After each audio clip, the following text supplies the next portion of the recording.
दुर्योधन का जन्म माता गांधारी की कोख से हस्तिनापुर के महल में हुआ, पर जन्म से ही वह बालक विवादों की बलि चढ़ गया। गांधारी ने अपने पुत्र को युवराज बनवाने के लिए माता कुंती से पहले अपने बालक को जन्म देने की कोशिश में अपने ही गर्भ पर कई प्रहार किए, परंतु युधिष्ठिर का जन्म उस बालक से पहले हो गया। इस बात से निराश गांधारी ने बालक को जन्म तो दिया, पर गर्भ में ही चोट लग जाने से बालक कमजोर पैदा हुआ। उसे बचाने के लिए हस्तिनापुर के कई वेद लगे और उसे बचाकर उसका नाम सुयोधन रखा गया। बालक सुयोधन पर पिता की राजगद्दी की चाहत और माता व मामा के हस्तिनापुर के विनाश के मंसूबों ने उन पर गलत प्रभाव डाला।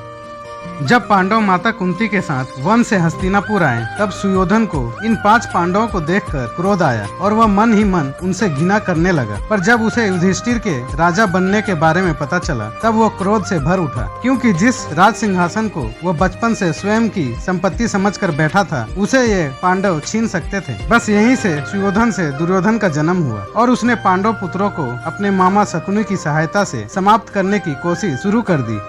जब युधिष्ठिर को युवराज बनाया गया, तब दुर्योधन ने लक्षाग्रह का षड्यंत्र रचा, जिससे पांडवों को असुरक्षा की भावना के कारण वन में छुप कर रहना पड़ा। तब पांडव की अनुपस्थिति में उसने स्वयं को युवराज घोषित करवा लिया। जब पांडव लौटे, तब उसने युवराज पद पर अपना दावा जताते हुए पद से हटने से इनकार कर दिया, जिसके बाद धृतराष्ट्र ने कुरु राज्य को विभाजित करके युधिष्ठिर को इंद्रप्रस्थ का राज्य दे दिया। तब धर्मराज युधिष्ठिर ने एक मायावी राक्षस से इंद्रप्रस्थ महल का निर्माण करवाया और उन्होंने सभी राजाओं और युवराजों को महल देखने के लिए एवं यज्ञ में भाग लेने के लिए आमंत्रित किया। जैसे ही इस महल को दुर्योधन ने देखा, वैसे ही उनके मन में ईर्ष्या और क्रोध ने घर कर लिया।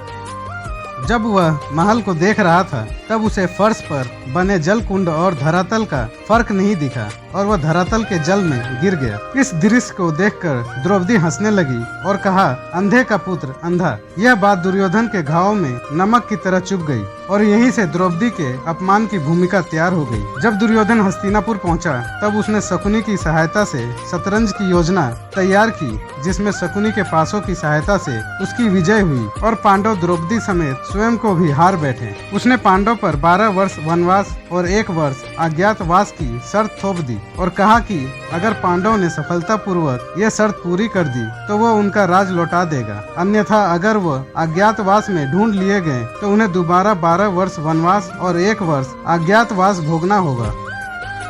फिर उसने द्रौपदी को राजसभा में घसीट कर लाने की आज्ञा दी। जब दुशासन द्वारा द्रौपदी को लाया गया, तब उसने द्रौपदी को दासी संबोधित करते हुए अपनी जंघा पर बैठने को कहा और दासी का कोई सम्मान नहीं होता, ऐसा कहते हुए दुशासन को उसने निर्वस्त्र करने को कहा। तब भीम ने दुर्योधन की जंघा युद्ध भूमि में तोड़ने और दुशासन का लहू पीने की प्रतिज्ञा ली। जब पांडव 12 वर्ष वनवास और 1 वर्ष अज्ञातवास पूरा करके आए, तब दुर्योधन ने उन पर ढूंढ लिए जाने का आरोप लगाया और उन्हें सुई की नोक के बराबर भूमि देने से इनकार कर दिया। बाद में वासुदेव कृष्ण शांति प्रस्ताव लेकर कुरु सभा में गए, तब उसे भी दुर्योधन ने ठुकरा दिया, जिसके बाद महाभारत युद्ध की शुरुआत हुई।